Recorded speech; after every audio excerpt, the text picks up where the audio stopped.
Latest reports say that pregnant women are amongst the tens of thousands of people in need of assistance in the Tigray region of northern Ethiopia, where fighting between the government and the regional forces of the Tigray People's Liberation Front has been ongoing since November 2020. There are increasing allegations of gross rights abuses on all sides, and Ethiopia is being accused of blocking aid needed for a growing number of people facing the threat of hunger in the region.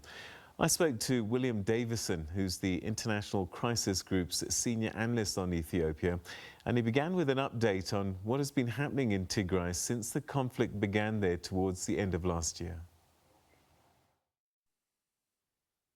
Well, on the 3rd of November, a major conflict began in Tigray region. There was a long build-up to that, as you referenced there. The sort of final trigger was sort of fearing a federal military intervention. The Tigrayan regional government took over as much of the military, the federal military stationed in Tigray, and the federal government responded with a full-scale intervention to remove from power Tigray's regional government.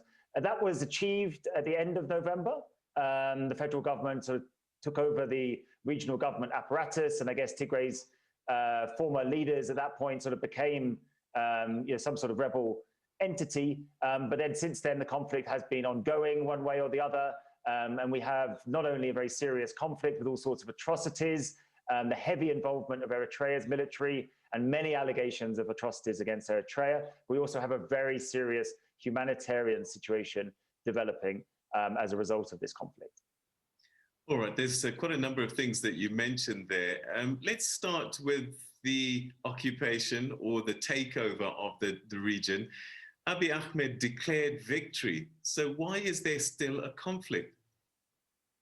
Well, the declaration of victory was to say that one of the key objectives of the federal intervention was achieved, which was to remove the Tigray government run by the ruling party there, the Tigray People's Liberation Front, to remove them from power and to take over the regional government apparatus. That cleared the way for the federal government to begin with another key objective, which was installing a provisional administration appointed by the federal government, which they said was the restoration of constitutional order. So that explains the declaration of victory. What that declaration of victory did not mean in practice was the complete elimination of Tigray's former government, the TPLF, Tigray security forces as a military entity, and that's why we still have ongoing conflict in Tigray. So it has come at a cost. We believe that thousands of lives have been lost since November in this conflict. And as you alluded to earlier, a humanitarian crisis as well has developed with people having to flee the region. So to be clear, one of the major problems here is this information blackout. There has been very little reporting by the private media in Tigray. Aid workers on the whole have not been able to reach Tigray and have not been able to reach large parts of it, therefore, again, preventing the flow of information. There's been a telecommunications blackout with significant destruction to Tigray's telecoms infrastructure. So there is still no internet coverage across much of Tigray. What I'm getting at is that we really do not know how many people have died in this conflict. We don't know how many civilians have died. We don't know how many civilians have injured, and the same goes for combatants. But I would not be surprised if those figures amounted to tens of thousands by now. There has also been significant displacement, but that displacement is not primarily to Sudan from Western Tigray. Instead, that amounts to about 60,000 people. But there have been estimates that up to 2 million people, more than 2 million people, out of a population of around 6 million in Tigray, may have been internally displaced. And they are obviously particularly vulnerable in this humanitarian crisis that now exists. The United Nations Refugee Agency in particular has been very concerned about getting humanitarian assistance to these people, but have been denied access. And I just wonder why you think the Ethiopian authorities might be making it difficult for humanitarian aid to get through. I think the simple answer is that there is a conflict that is ongoing. And as you know, one of the key things in a conflict is to try and not just win the military battles, but also to control the environment and control the flow of information, particularly. The federal government has been particularly keen to try and control the narrative of this conflict. They described it as a law enforcement operation. They said that operations were over in late November. And it has been an important part of the politics surrounding this military intervention to try and control that narrative. And I think that accounts for the heavy restrictions on media access and access to Ethiopian and international humanitarian actors. And as very much a part of that is a territorial issue. We understand that by no means all of Tigray, and indeed, perhaps half of Tigray, more than half of Tigray, is not really fully under the control of the federal forces or the forces allied with it. So they are areas that are potentially under the control of rebel forces, and therefore, that again is leading to restrictions in the access to those areas. All right, so we thought that this was just between Addis Ababa and Mekelle, but Eritrean forces seem to be involved in this. Why is that? Eritrean forces have been part of the conflict here because Tigray's government, Tigray's ruling party, its security forces were by far the most formidable element outside of the federal government, the most formidable security apparatus outside of the federal government in the Ethiopian system. That doesn't mean that they were the same size or a match for the federal government, but they did present a considerable force, well-armed special forces, and a large militia operating at local level, and also quite a lot of sort of battlefield experience in Tigray, whether because they have a heavy military role in the federal military or because of their days as a rebel movement. And what this led to is a need for Ethiopia's federal government to ally with Eritrea's government and its military, but also bring in Amhara regional forces from Ethiopia to make a very strong intervening force and ensure that the Tigrayan forces were quickly overwhelmed. And of course, to some extent, that was successful with the removal of the Tigrayan forces from regional power within a month. But what it has not meant is the capture of by any means, all of Tigray's top political and military leaders, or the elimination of those forces. So there is still considerable resistance, despite that overwhelming intervention, which included the Eritrean contingent. The other thing that you alluded to at the beginning of this conversation was human rights abuses. We're seeing all sorts of images on social media, very difficult to verify, but it looks pretty grim, and it looks as if Ethiopian troops may be going beyond war. We're hearing reports of rapes, gang rapes, women being forced to sell their bodies for commodities. And it's a pretty grim picture. And also shootings, extrajudicial shootings are being reported. Again, very difficult to verify. But what's your understanding and what are you hearing?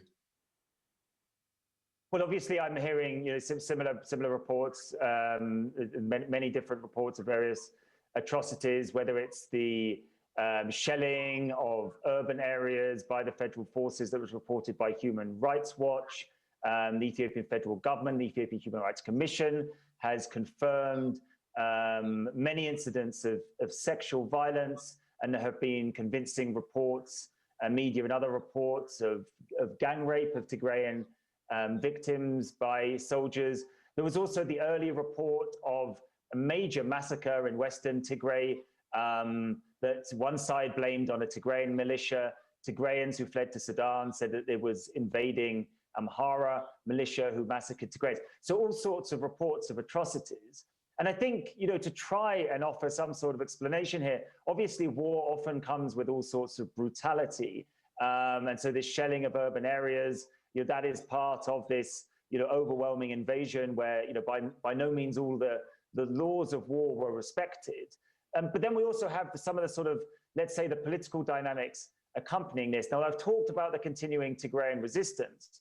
There also seems to be fairly widespread Tigrayan popular opposition to this federal intervention and continuing support for the Tigray government that's been removed. And I think that is leading to some of the clashes between these armed elements and the Tigrayan civilians. The resistance is ongoing. The people are seen as supporting the Tigrayan resistance. So perhaps when there is a battle, or maybe out of just pure spite, the civilians are being attacked. What we have also seen reports of is credible reports of what looks like systemic looting of Tigrayan property by Eritrean forces. And this seems to be tied up potentially with a sort of larger, almost sort of geopolitical rivalry between Eritrean and Tigrayan elites, where it does seem that part of the Eritrean objective is to destroy Tigrayan nationalists and ensure that there is not a Tigrayan, an autonomous, strong Tigray as a regional rivalry. So that perhaps accounts for some of the violence. Another element here is that the regional Amhara incursion into Western Tigray has been a reclamation of land by the Amhara from Tigray that they believe always should have been administered by Amhara. So there does seem to have been considerable violence and violent eviction and other atrocities as part of that occupation of Tigrayan land. Again, when we last spoke, we talked about the need perhaps for regional powers such as the African Union, even the UN, to intervene early so that there was room and space for negotiation and dialogue. So far down the line now, lives lost and positions entrenched. Is there still hope, do you think, that there can be a political solution to this? Because clearly war is not going to solve this one. The sad reality is that this war occurred because of the failure of politics and therefore the failure of dialogue. The warring elements are to a large degree former members of a coalition. That coalition fell apart, was replaced. It led to the increasing marginalization and tensions between elites in Tigray and in the federal government and elsewhere. At the point where we entered conflict, certainly on the federal government side, they were not interested in negotiations. They considered the actions of the TPLF government to be beyond the pale, first in running their own election autonomously at the defiance of federal authority, and then, as it was perceived by the federal government or presented in terms of attacking the federal military. These were essentially treasonous crimes in the views of the federal government, and they were absolutely fixated on the objective of therefore removing Tigray's government from power. They were not interested in some form of negotiations and allowing these people to hold on to power at the regional level, let alone some sort of bargain where these elites who used to be quite dominant at the federal level returned to power there. So that is why there was this complete rejection of any form of negotiations. As we are still in a phase of the conflict, or in a post-conflict phase, according to the federal government, they are actually even less inclined, arguably at this stage, to negotiate with what are, in truth, very embattled Tigrayan leaders, the leaders of the TPLF. And that is why, unfortunately, unless we see a dramatic change, this conflict is set to continue. And what it will really take is a shift in approach from the federal government to say that there is no military solution here. Perhaps they will recognize the popular Tigrayan resistance to this intervention and to this occupation as the Tigrayans see it. Could that lead to some form of approach, pursuit of a negotiated settlement by Addis Ababa? You know, at Crisis Group, we hope so, but we also have to be realistic that there is no sign of that at the moment. When you go onto social media, one of the hashtags that's really starting to gain momentum now is hashtag Tigray genocide. Using words like this can be quite inflating of a situation. And I just wonder, is there any pointing towards any kind of ethnic profiling in this conflict? I mean, yes, there is. But we should also note that, you know, in this very polarized and violently polarized political landscape, and also ethnicized political landscape in Ethiopia, there are a number of major Ethiopian groups who are claiming that a genocide is being perpetrated against them. That is a claim of the Amhara, a claim of the Oromo, a claim of the Tigray, and a claim of the Gumuz. That is not to belittle, of course, these crimes. And it's also not to say that all of these situations are by any means the same. What we have, though, in Tigray is a very worrying situation because of those dynamics that I've referred to already. There is a federal, an absolute federal dedication to achieving their military objectives, but there does seem to be that ongoing armed resistance from Tigray's leaders and also a certain amount of popular support for that position. So that is bringing Tigray's population essentially into the conflict and leading to great harm, great suffering for the Tigrayan population, whether it's in terms of the humanitarian population or actually, direct attacks upon them. And then there is the actions of the Eritrean military, where there does appear to be systemic looting of Tigrayan assets, right down to the destruction, reportedly, of agricultural produce. And so obviously some of these elements, if proven to be systemic, it's obvious where the allegations of genocide are coming from. In terms of ethnic profiling, what we have seen is that Tigrayans who are by no means members of the TPLF or part of the Tigray regional government apparatus, nor are they Tigrayans with any government role. They have also suffered. They have been prevented from leaving the country. They have been unable to access their bank accounts. People have been told to stand down from their positions. And so there has been an element of ethnic profiling of Tigrayans that has unfortunately accompanied this conflict. The longer that this goes on, the harder it is to start winning back the hearts of those that are caught in the middle of this, particularly in the crossfire. But the international community as well are going to be pressured much more to do something, especially as these videos and these images start to surface. Might this force Ahmed's hand? Because this isn't a war he can win, it seems. He may take control of the region, but that's not the same as winning the war, is it? That's right. At the moment, I think, as I've said a couple of times, the federal government does seem very much set upon its initial objectives.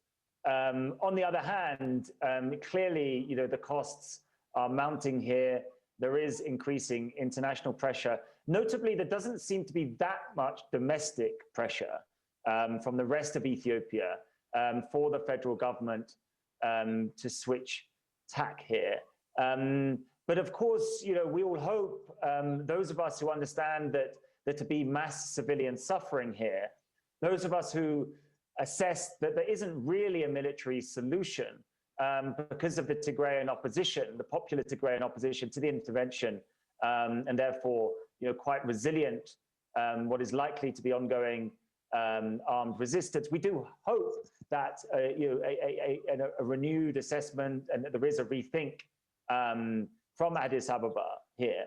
But like I said a couple of times, the path we're on at the moment does seem to be one of continuing conflict and therefore increasing suffering.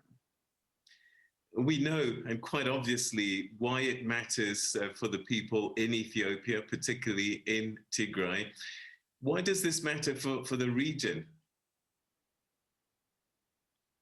We've already seen the regional impact of this conflict in terms of Eritrea's participation in it, the flow of Ethiopian refugees into Sudan, and then an increase in Sudan-Ethiopia border tensions, which is linked most clearly in that there's a widespread belief that there was an element of opportunism from Sudan's military to reclaim disputed territory because of the opportunity presented by Ethiopia's preoccupation with the Tigray situation.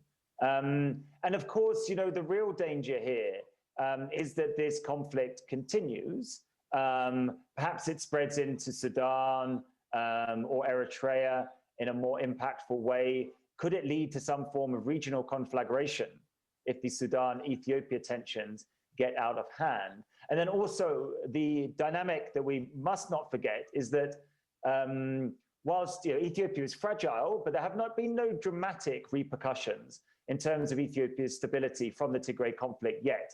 But if this conflict continues, it will be materially costly to the federal government. It will also be eventually politically costly. There are already fragilities. There is an election coming up in a very divided and contested landscape. So we could see increasing instability in Ethiopia. And of course, if that instability reached a certain dramatic stage, then that would greatly impact the broader region, as Ethiopia hitherto has been a very dominant country and ultimately a more stabilizing than destabilizing element in the Horn. What can be or should be done to try and actually bring this to some kind of closure and to find peace in Tigray in Ethiopia? What needs to happen is that the reality of the situation on the ground needs to be more widely acknowledged in Ethiopia, within the Ethiopian government, within the region, within the continent, and further afield. If it's acknowledged that there is an impending famine here, that possibly that certainly thousands, possibly tens of thousands of combatants and civilians have died already, and that a continuation of this situation could lead to many, many more deaths directly from fighting and the attendant humanitarian situation, and that the conflict is essentially unwinnable because of the broad popular Tigrayan resistance. If that is more widely acknowledged, then that will lead to greater pressure and greater incentives for the federal government to rethink here. Because if that is the situation, as it does seem to be, and they continue along this path, then it will lead to increasing pressure domestically and externally on the federal government. It could potentially embolden other opponents, and ultimately it will not be in the interests of the federal leadership to pursue that path. So I think the key thing is to establish these facts on the ground, and then to try and encourage people to make a realistic assessment of where this is heading, and then have a rethink based upon that. Looking at a report recently by the BBC, and they spoke to some doctors of women's rights groups, and they said that in January between them that registered at least 200 girls under the age of 18 at different hospitals and health centers in Mekelle, and they all said that they'd been raped. And this is in the month of January.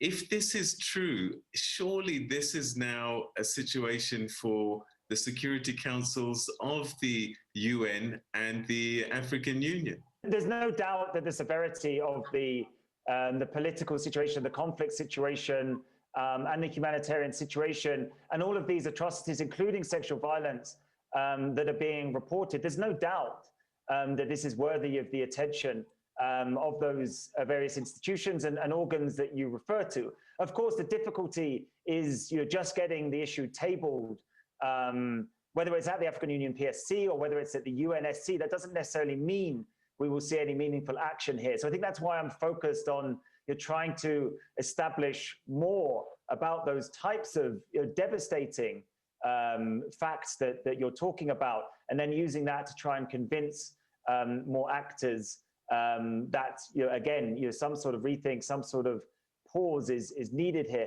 Another critical element that the crisis group has been focusing on is if we're going to see some sort of eventual political resolution to this problem, then the presence of the Eritrean forces and the behavior of the Eritrean forces, and also the role of the Amhara regional elements in terms of reclaiming this land in Tigray that they say is theirs, these are massive obstacles to achieving some form of peaceful political settlement in Tigray. So again, these are elements that need to be looked at, and ideally the Eritrean troops need to be removed from the conflict theater, and another approach needs to be taken other than this sort of de facto Amhara occupation to try and resolve that territorial dispute.